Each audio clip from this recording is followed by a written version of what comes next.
What's up, y'all? It's Jamar Youngblood back with another episode of Voices of Newark with Jamar Youngblood. I forgot the title, but back with another episode of Voices of Newark with Jamar Youngblood. I'm here with this young legend, the leader of the Gen Z, my boy Nathan Duget. I said your last name right. Yes, you right? did. You got it. What's up, man? Introduce yourself. So my name is Nathan Duget. I'm the director and founder of the Young Voters Association. I'm not the leader of Gen Z, but I am a voice for them. I'm just trying to make the world a better place, man. That's respect. So, wait, let me ask you. Do you know where your last name is from? From what I remember, I think I want to say Scottish. Scottish? I could be wrong. Okay. So yeah, I think so. I'm not sure. I gotta.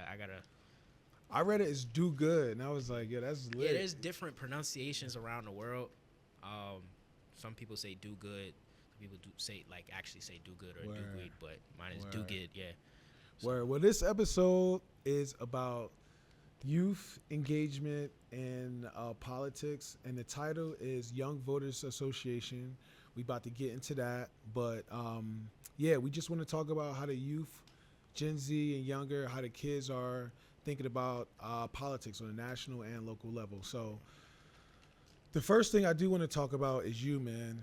You from Newark. The show is called Voices of Newark. Yeah. We had Naomi on there on a previous episode. She was talking about her Newark experience. What's good? Like share more about like your Newark experience, like what it was like growing up, things you were thinking about, things you was dreaming about, and specifically why you stayed in Newark for college, because you're a freshman at Rutgers Newark. I'm a freshman. Right? I'm a freshman at Rutgers Newark. Yeah. All right. Yeah. So give us that breakdown. Awesome. So I grew up my whole life in the Newark and Greater Newark area. Was born and started in Irvington on Grove Street, right by the border of Newark, and grew up a couple years in East Orange as well, and then around like fifth grade, I moved back to Newark, and since then I've been here in the South Ward. I went to Great Oaks Legacy Charter School for middle school and high school. The high school's right downtown by Lincoln Park. I grew to love Newark. I grew to love the community in Newark, playing basketball with friends. Some of this, definitely the art scene, and all those things.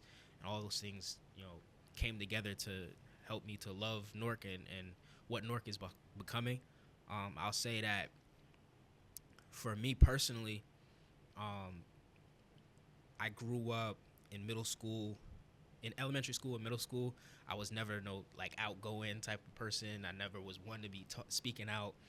Some of my old teachers will tell you I would rather not say nothing in class. It wasn't until I started forcing myself to be more outgoing, to speak up and things of that nature. And was it the music? Because I know you make music too, right? A big part of that was music. I remember in 6th grade, there was a talent show. There was a talent show, a Winter Wonderland talent show, at my middle school, and I had been in an enrichment club where we were writing poetry and listening to music and things of that nature. So I auditioned because all the clubs were supposed to do something. So I auditioned, and one of my teachers loved my audition. I wrote a poem and delivered it. And he got with me, Mr. Velasquez. He got with me. He wrote a whole song with me. We performed it at that talent show. That was my first time, writing a whole full song, performing it, rapped in front of the whole school. That was, mind-boggling. Damn. You better than me, man, because when I was in 6th grade, I was supposed to do a solo in a choir, in a youth choir, and I bailed, bro. I bailed. So you better, you a better man than me if I actually followed through with that. I mean, because that had to be a lot of nerves. That was a big moment in your life, right? It was big. I watched the video every now and again. I'd be like, damn, I was up there shaking. You know what I'm saying? but yeah, I will always give props and gratitude to my church family as well, because being in church from a young age, it taught me how to, speak in front of people. It taught me how to be in that kind of environment too. But yeah, I wrote that song, performed it. Ever since then, I've been performing in school, writing music, and then COVID hit. So we was all home. I was sitting at home with my laptop, and my 8th grade graduation, that was like right when COVID hit, in that March of 2020. As a graduation present, my dad got me a microphone. So Wait, to record? Yeah. Okay. So I was in my room with a microphone and my laptop, making music, watching YouTube tutorials on how to engineer, how to make beats. I was just in there learning, and from there, I just got better and better and better. So now I'm trying to be, more consistent with dropping music. But making music, poetry, all that has informed how I like speak, how I, take in ideas and all of that. So, and then it just connected me to the Rutgers community so more, because I realized how much poetry, how much art is out here, and how many people are so passionate about all those things too.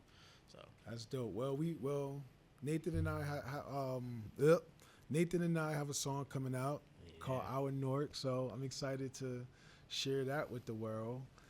But the question I have is, along that journey, when did you become political, or like when did you start thinking about politics or creating change in your community? I would say during high school, I was frequently put in leadership positions where I had to speak on behalf of people, and I think Wait, all right. So when you say put, what do you mean by put? Yeah. Like, I was given a lot of opportunities to be that. So for example, I believe in 9th grade, there was I think Chalkbeat was doing a story with some students from my school about like how we were feeling during COVID being shut down and stuff like that. So doing that interview made me feel like, okay, I have a voice and people want to hear my voice when it comes to me representing my community and my peers. And ever since then, it's always been that I've always been looked to as sort of a representative for my peers, for my generation, and things of that nature. That's because you mad mature, bro. You way more mature than I am. You 19. I'll be around this guy. I'll be like, yo, I'm trying to joke. This guy be like, nah. I'll be like, yo, nah, but you mad mature. And like, you always been mature, like your entire life? I've heard that my entire life. Like, you never was silly and just wilding I'll be silly. I could be silly. Like, right. No, it's, I think just, I think I've always had that, that curious mindset of trying to understand why things work and and always privy to like what's actually going on. Yeah. That sometimes I would rather be more calm and listen or observe it to try to be understanding of what's going on. So as a young person, I think that caused me to always be a little more shy and quiet. But as I grew in high school and as I started public speaking, as I started talking to more people, I realized that putting those two things together made it so that I would be able to understand things that most people can't understand or don't want to understand. And at the same time, I can deliver those messages to people so that they can understand. I could deliver it to them in ways that they might actually want to listen to so that they can understand, whether through music, whether through things like this or anything of that nature. So I became political when I realized that everything is politics and politics is everything. And when I saw the Vote16 movement pick up, yeah, let's talk about that. I like, that's what really showed me that young people can have a voice, and young people are having a voice all around the world. So explain to them what the Vote16 movement is. Yeah, so Vote16 movement, essentially, we're trying to get the voting age dropped to 16. The voting age right now, you have to be at least 18 years old to vote. We want 16 and 17-year-olds to be able to vote too. So right now, in most states and most municipalities, there's a push to get 16 and 17-year-olds voting in school board elections. But for a lot of us, that's only the beginning. We want young people to be able to vote in municipal elections, statewide elections, and ultimately the federal elections. So, all right, so let's not get messy, but like let's like let's like have this conversation, because there are some pushback to this where people people are saying that students were not properly educated civically on civics and how to vote. So their thing is that they're not able to make the most effective or valuable vote because they don't understand how civics work. So they basically not thinking for themselves. They're getting other people to like think for them and all that. Like what do you think about that? Because I'm sure you heard that, right? Yeah, all the time. And I think we do need to get messy, because the first thing when I hear that is, I promise you that the adults don't know what's going on either. You know what I'm saying? So that's the first one, is that the adults don't know what's going on either. And it don't matter what political aisle anybody is on, you see people around you that don't know what's going on. And you who's watching who think, damn, there's people around me that don't know what's going on. You probably don't know what's going on either. I probably don't. You know what I'm saying? But essentially the problem is, yes, we need to, make sure that civics is in the classroom, and accurate civics is in the classroom, right? But at the same time, we need to make sure that there's a motivator to be able to use those civics actively, right? Because it's not like civics was never in the classroom, right? A lot of the adults that are saying this, they had basic civics curriculum when they were young, and a lot of them forget it. There's a lot of people who don't know the powers of different branches of government. We seeing that right now. You know what I'm saying? Like, again, no matter your political aisle, in 2016, when Donald Trump became president, it seemed like the whole nation was learning how the presidency worked at the same time as Donald Trump, right? And we have to understand that. I 100% agree that civics has to be in the classrooms. I don't think this is an either-or question.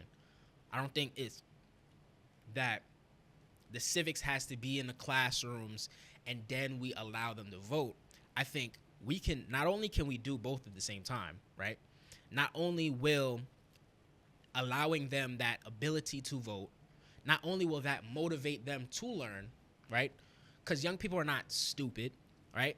They're just like adults. Hey, I want this. This is going to make my life better / easier. This is going to make my peers' lives better / easier. This guy says, or this girl says, they're going to do this for me. I'm going to vote for them. It's not that crazy. But the narrative is that their minds are more, it's easier to trick them. It's easier to gas them. It's easier to like manipulate them to vote for who you want them to vote for. And they have access to them. It's like you have access to the kids. Who knows what type of information they're giving these children? I will say that may have been a lot more true 20 plus years ago. I promise you. And this is coming from somebody that he said is mature, not me. I didn't say it, right? But Gen Z is the first generation that grew up their entire lives with the internet, right? The level of media literacy amongst people 25 and under right now, 26 and under right now, is beyond anything that we've ever seen, because they consume so much media on a daily basis, because they consume so much information from so many different decentralized sources on a daily basis. They understand what's going on, right?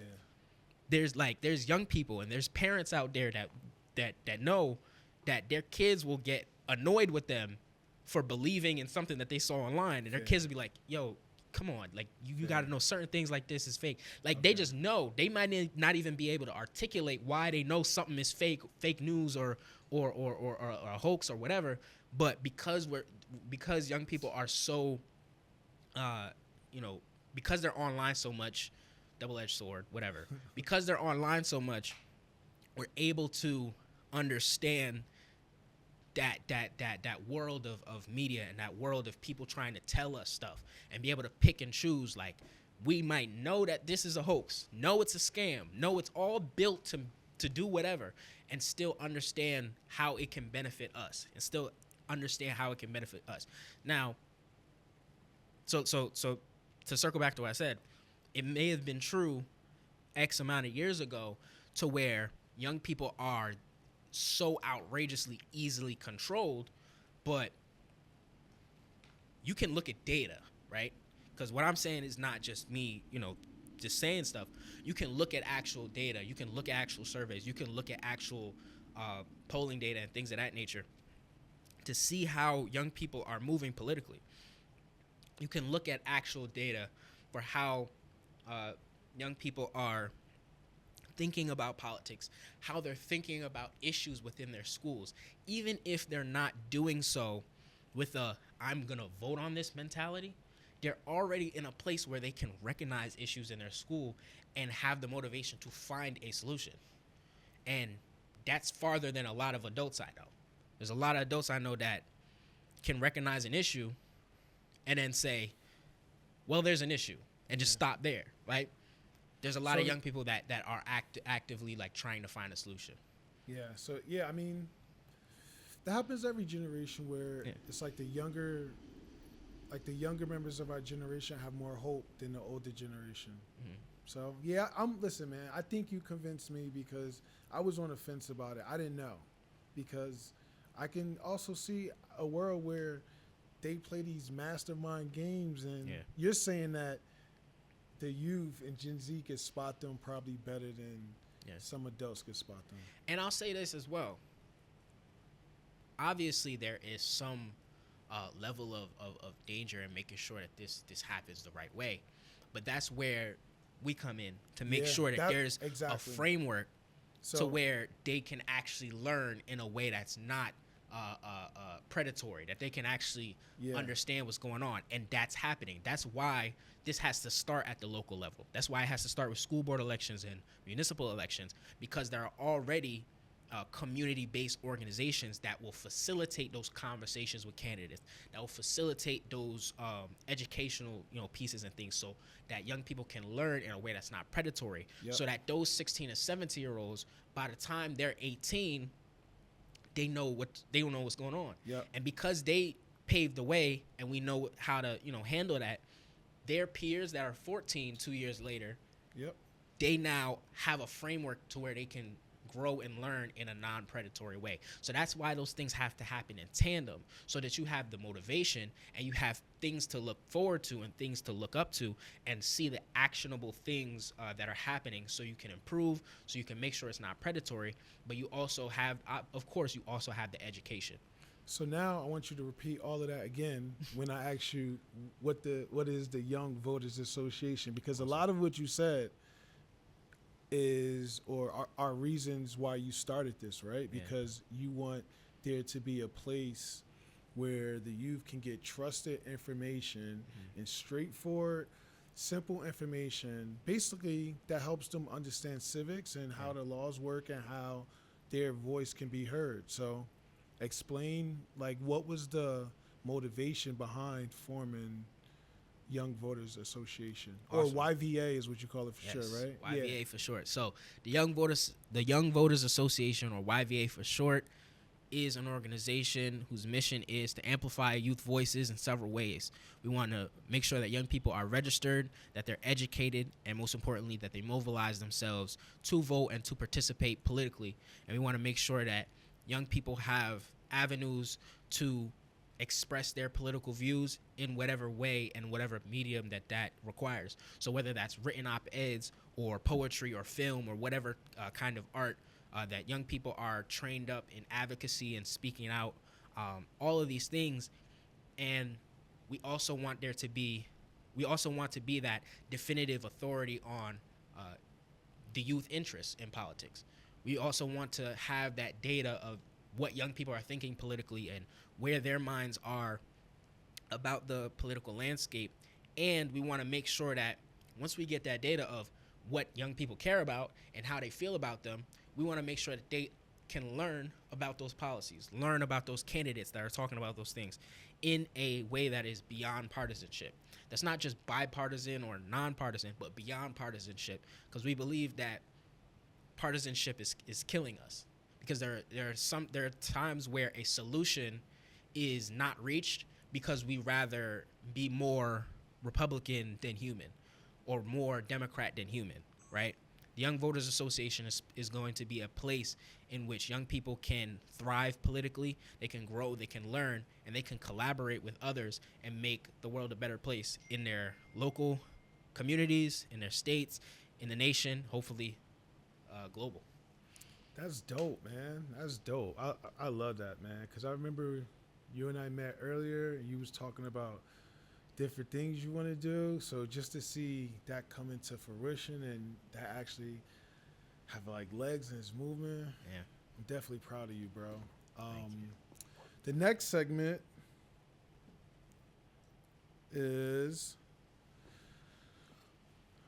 so this segment we're gonna talk about some news, a news story that I think is interesting in Newark politics, and that story is the opening of a new community center here in Newark. Yeah. It's the Ron Rice Arts Center. Yeah, I just Like, you saw familiar with that? I just saw the post, and I immediately I texted one of my guys. I'm like, yo, we gonna be in there. We gotta make some music. Yep. But yeah, it's long overdue, man. I know that, like I said in the beginning, that this is an arts. This is a place that's rich in the arts, and creating a place like that's for the youth to have a place to really find mental health support, but also to invest in things like making music, things like making podcasts like this, stuff like that is amazing. Yeah, so basically it says the facility is located at 460 South 18th Street in the city's West Ward. That's on South 18th Street too. Yeah. That's crazy. It said it will provide a safe educational space for local teens where they can nurture their creative urges with music, recording, video editing, and photography classes. That's lit, bro. It says the center will also offer therapeutic support services with local social workers for residents aged 12 to 24. It will operate Monday through Friday, 9 a.m. to 8 p.m. Bro, that means that these kids are going to have something to do after school, with something fun to do. Yeah, man. You talk about making short films, making music. Like, that's amazing, man. Dang. That's dope that you knew about it, because I should have sent it to you. So, with the fact that you know about it. I just saw it, man. And I love it because, I say a lot that, like, we think about a lot of the problems that's happening with our young people, and the issues we face in terms of like youth crime rates and things of that nature. All of that comes from young people, and some adults have this problem too, where they can't see beyond tomorrow, right? Yep. Nothing that's going on in their lives matters beyond tomorrow. Yeah. You know what I'm saying? And that's not usually the case. Like, usually people have dreams, people have interests, people have hobbies, even if they don't think it's gonna last their whole life. Like, people have things that they want to invest their time in, right? But when they don't have that avenue, they're gonna pivot to something else that's sitting with open arms, right? Yep. So when we open things like this, we have to make sure that we could use it to its best ability to make sure that young people have a space to actually thrive in those things that last beyond tomorrow. Because and also have like programs and contests just to keep them like engaged and like aspiring to be more. Like, what if there's someone that's like, I want to become a filmmaker, but they know every year their local community center got 2 contests a year for filmmakers. Right. So from 7th grade on to when you go out to college, you got so much history and experience building films. You gonna go to college with that energy and that experience and all that talent that's around you and do something crazy. So that's lit. Okay. Let's go to the next one. All right, so this segment is where I share an idea I have for the city, and I get feedback from my guests. So this idea I have is to make Newark the amateur sports hub of the entire world. So between all of the ports that we have, well, not all the ports, but the port that we have, the airport, the trains, the highways, like everything, it's like, and the infrastructure. We have fields, we have JFK, there's like a legit Olympic-sized swimming pool.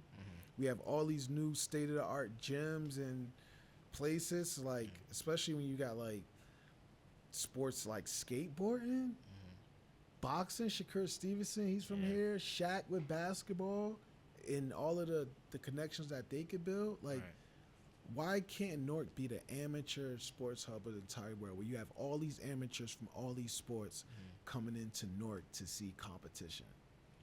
That would provide so many jobs, bro. Not only would that, also it would take the kids and give them something to do. Now they're training, so they're eating right. They are exercising. Studies show when you are exercising and you're healthy, you're more likely to do better in school. So, like, that's an idea. Well, that's the idea for this episode. But what do you think about that? I love it, man. I think it's something that definitely would have benefited me and benefited a lot of my peers when I was in middle school and in high school. Growing up in Newark, a lot of kids, and it's just like any like inner city, any like urban area like this, a lot of kids want to be playing basketball, playing football, playing sports, and a lot of times they feel as though the school I go to, like, even if I'm the best player, at my school, it still might not amount to much. Like, in order for it to do so, I would have to, I gotta get my parents to spend this amount of money on camps and going here and going there. I gotta be going to all these other places. It would be different if, my hometown is that city where, like, I go to school in Newark.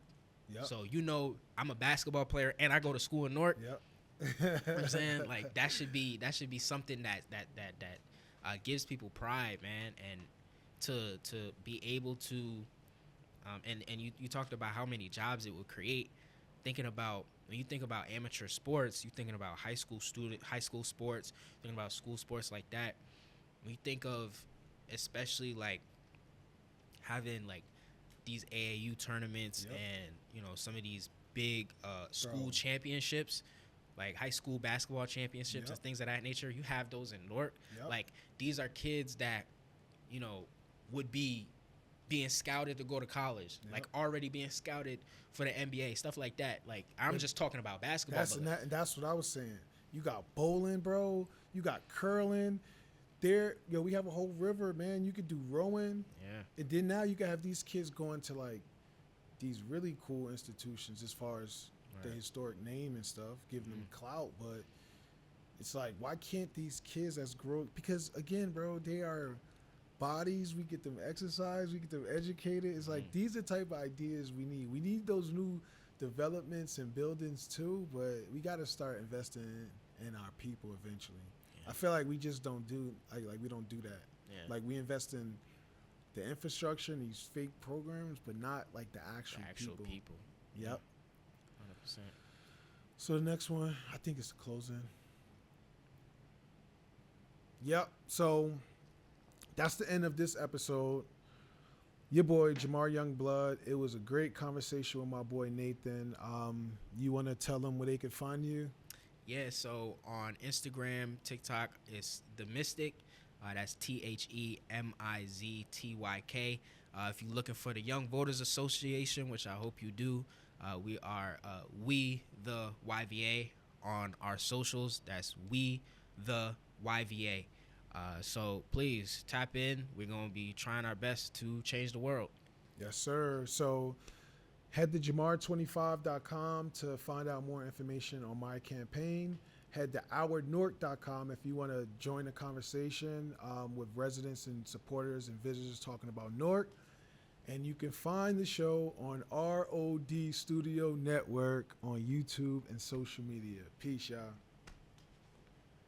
That was fun, bro. You got claps. Thank y'all. That's dope, yo. Appreciate you. For sure.